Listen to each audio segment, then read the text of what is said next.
আপনার কি মনে হয় এটা কি ভোট কাটার চিন্তা ভাবনা? ভোট কাটার বলতে বিষয়টা তো সেরকম ভাবে আমি দেখছি না। আমি বিষয় হচ্ছে 6 ডিসেম্বর যে বাবরি মসজিদ নিয়ে উদ্বোধন কাজ চলবে, সেখানে পিরজাদা আব্বাসের দিকে ইনভাইট করা হয়েছে। আপনার কি সকলের প্রিয় নেতা চ্যানেলের পক্ষ থেকে আজকে কিছু আলোচনা। আজকে শঙ্করপুর অঞ্চল ঢোলা থানা অন্তর্গত একটা আইসিপি কর্মীকে পেয়েছি। তার মুখ থেকে কিছু মূল্যবান বক্তব্য আমরা শুনবো। তো ভাইজান, সামনে 2026 বিধানসভা ভোট আছে। সেই ভোটে আপনাদের শঙ্করপুর অঞ্চলে কেমন আইএসএফ এর প্রভাব একটু বলুন। প্রভাব বলতে গেলে আমাদের শঙ্করপুর অঞ্চলে আইএসএফের প্রভাব অনেকটা বেশি। 2020 সালের পর থেকে মোটামুটি ধীরে ধীরে আমাদের যেভাবে আইএসএফ দলে মানে এক এক করে কর্মীরা আসতে শুরু করেছে, সেই হিসাবে এখন আমাদের আইএসএফ এর থেকে প্রচুর পরিমাণ আমাদের লোক যোগ দিচ্ছে আমাদের এতে পার্টিতে।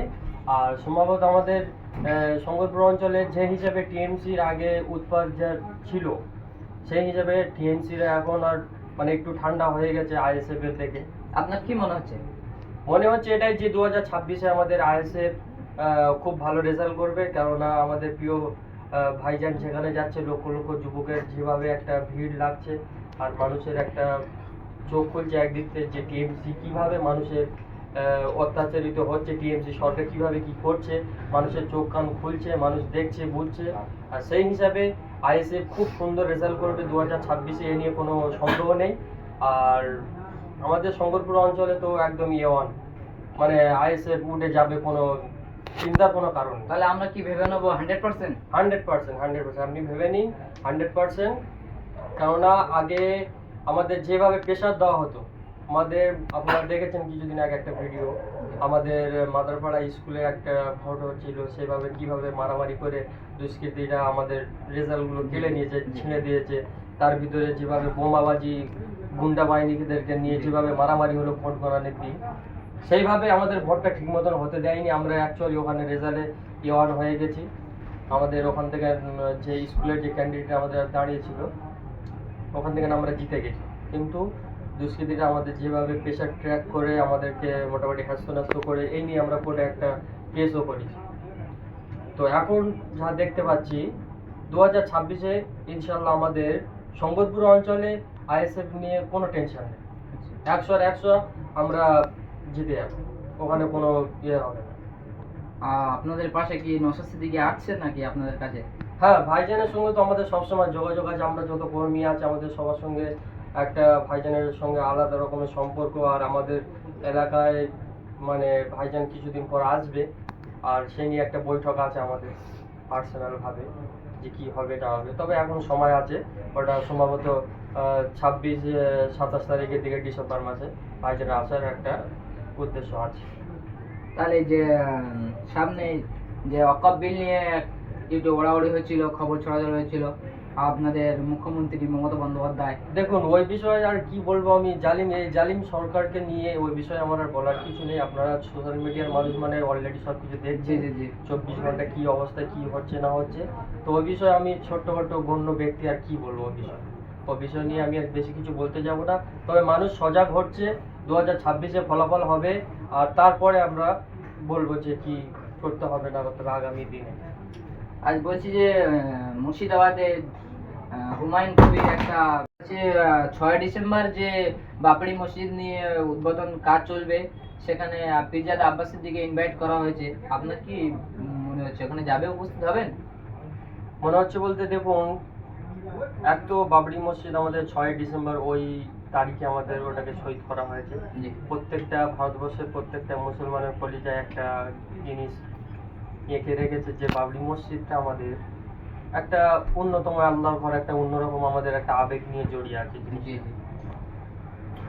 আপনি যদি পার্টির দিক থেকে আমাকে বলেন যে হুমায়ুন কবির একটা টিএমসির এমএলএ, সে এই জিনিসটা এত বড় একটা জিনিস এখন কেন করতে চাইছে যে সামনে বিধানসভা ভোট আছে 2026, আর সেই টাইমটা একটা পুরো মুসলিম একটা কান্ট্রিতে এরকম ভাবে একটা এত বড় জিনিস নিয়ে হইচই এখন একটা মানে সোশ্যাল মিডিয়া যেভাবে তোলপাড় চলছে, এটা দেখছি যে ওটা একটা আল্লাহর ঘর, একটা ভালো জিনিস, ওখানে আমি খারাপ কমেন্ট করব না। জি। কিন্তু যে মানুষটা করছে ওই মানুষটা তো আজ এ দলে কাল ও দলে গিটগিটের মতো রং পাল্টায়। জি। তো টেনশন ওইখানটায় যে ওই মানুষটা আজকে যে উদ্বোধনটা শুরু করছে, জানি না জিনিসটা কমপ্লিট হবে কিনা। তবে একটা আশা নিয়ে সবাই যাচ্ছে, বাংলার মানুষ বা পুরো ভারতবর্ষ ভাবছে যে দ্বিতীয় বাবরি মসজিদ তৈরি হতে চলেছে আবার, এটা একটা খুশির খবর। কিন্তু সে জায়গায় জিনিসটা যদি অসম্পূর্ণ থেকে যায় তখন ব্যথাটা লাগবে, যেমন এই জিনিসটা অসম্পূর্ণ থেকে যাবে। সে জায়গায় আমরা ভাবছি যে হুমায়ুন কবির যেভাবে কংগ্রেস আগে করতো, তারপরে মমতা ব্যানার্জির হাত ধরে এসে এখন ওখানে আছে এমএলএ হিসেবে, এই মানুষটা যদি দ্বিতীয় পিছিয়ে হটে কোনো চাপ সৃষ্টিতে যদি পিছনে সরে যায়, তখন মানুষের একটা আবেগ নিয়ে খেলা হবে বলে আমি মনে করছি। তার জিনিসটা যদিও আল্লাহর ঘর বলে কথা, তো যদি হয়তো মাশাআল্লাহ খুব ভালো হবে।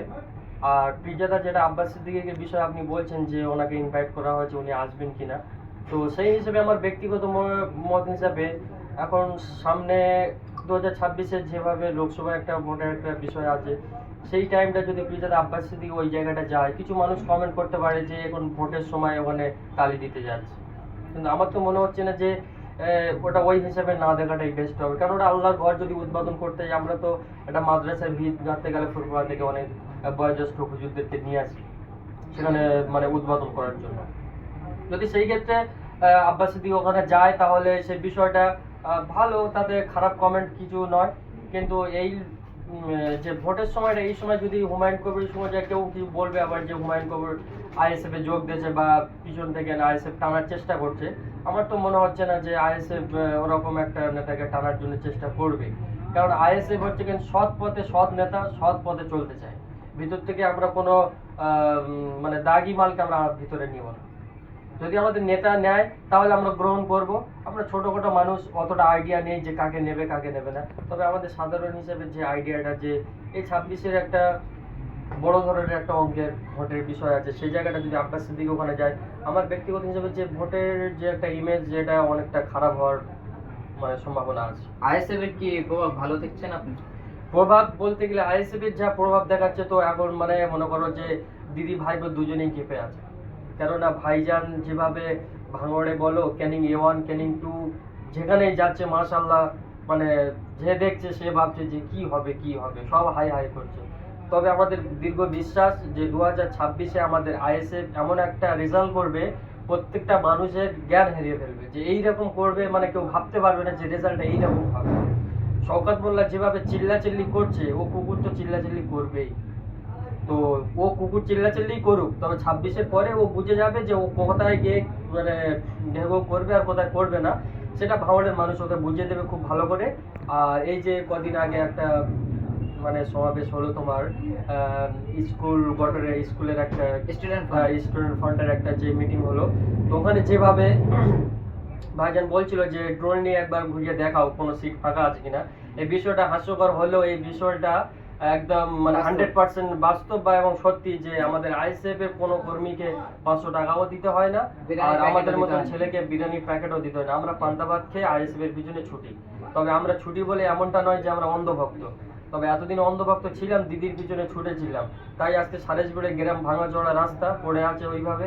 আমি এক আইএসএফ এর কর্মী, আমার বয়স 26 বছর, কিন্তু এখনো পর্যন্ত সরকার থেকে কোনো ঘর বা কিছু আমি পাইনি। আর আমার টিএমসি থেকে কোনো জিনিসের আশাও নেই। তবে একদিন নেওয়ার আশা করবো যেদিন বাংলায় আইএসএফ ক্ষমতায় আসবে।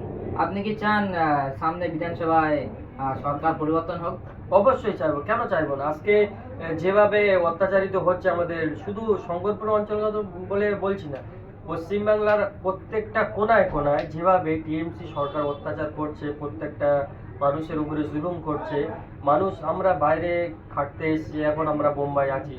আমরা আজকে আমাদের নিজেদের এলাকা পশ্চিমবাংলাতে আমাদের নিজেদের বাসস্থান ছেড়ে এত দূরে যে আমরা পরিশ্রম করতেছি, কারণ আমাদের দেশে কি কাজ হয় না? হাওড়া জেলাতে আমরা যে সেলাইয়ের কাজ করতাম, যেখানে তোমার টোল ট্যাক্সের যে তোমার নবান্নটা করেছে, হাওড়া হাটটা বিক্রি করে দিয়েছে টিএমসি। অঙ্কুরহাটিতে একটা হাট করেছে, তোমার গড়পাতে একটা হাট ছিল, সেটাকেও ডুবিয়ে দিয়েছে। আজকে যদি আমার বাংলায় কাজ থাকতো আমরা বাইরে আসতাম না। বাংলায় যদি কাজ থাকতো, বাংলায় যদি কলকারখানা থাকতো, বাংলায় যদি এই যে সেলাইয়ের যে একটা বড় ধরনের অঙ্ক ছিল হাওড়া জেলা মেটিয়াবুরুজ, আজকে দেখাও তুমি যে মেটিয়াবুরুজ হাওড়া জেলায় একটা কারখানায় ভালো করে কাজ হচ্ছে, প্রত্যেকটা কারখানায় সম্ভবত আমার আইডিয়ারে যে তালা পড়ে গেছে, কাজই হচ্ছে না। আজকে সেই পেটের দায় আমরা আজকে বাইরে বিদেশে এসে খাটছি, কিসের লেগে? আমাদের বাংলা সরকার ঠিক মতন আমাদের দেখভাল করতে পারছে না। সেই জন্য আমরা চাই 2026-এ সরকার পরিবর্তন হোক আর আমরা নতুন করে বাঁচতে চাই। আপনার পরিচয়টা? আমার পরিচয় মোহাম্মদ আজিজুল সর্দার, আমার বাড়ি সারোজবাটিয়া গ্রাম। তো এই অবধি আজকের ভিডিও শেষ করছি এখানে। আর আমার চ্যানেলে নতুন হয়ে থাকলে আপনারা প্লিজ সাবস্ক্রাইব করবেন আর আমার পাশে থাকবেন, বেশি বেশি করে শেয়ার করবেন, আরো নিত্য নতুন